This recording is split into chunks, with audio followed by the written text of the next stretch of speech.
We all had that one scary friend in school, right? Well, for me, it was this guy named Alex in my high school. He wasn't dangerous back then, just odd. Socially awkward, talked too close to your face, laughed at weird moments. But he was harmless, so most of us just ignored the strange stuff. We drifted apart after graduation, and I honestly forgot about him. Until 2 years later, when he suddenly messaged me on Facebook. At first, it was normal. Hey dude, long time. Congrats on the new job. We should catch up. But then he started sending messages every single day. If I didn't respond within an hour, he'd send things like, "You're avoiding me again." What did I do this time? I know you saw this.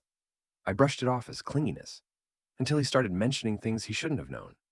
Stuff like where I'd eaten lunch, what gym I went to, or who I'd hung out with the night before. He'd say things like, "That sandwich didn't look very good, lol. Why'd you leave the gym so early?" I never posted any of that online. I told him straight up, "Dude, stop following me." He replied with, "Relax. Friends keep an eye out for each other." The next day, he knocked on my apartment door.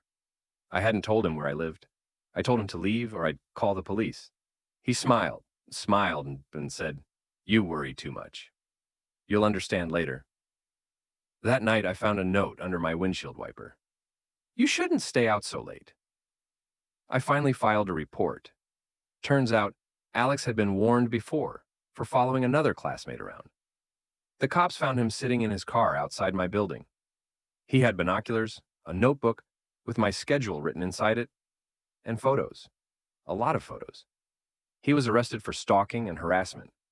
I figured that was the end. But 3 months later, I got a voicemail at 3:17 a.m., blocked number. All I could hear was breathing, and then a whisper. "Miss me?" Police told me he'd been released on probation. 2 weeks later, the police called back to tell me something worse. Alex had cut his ankle monitor and disappeared.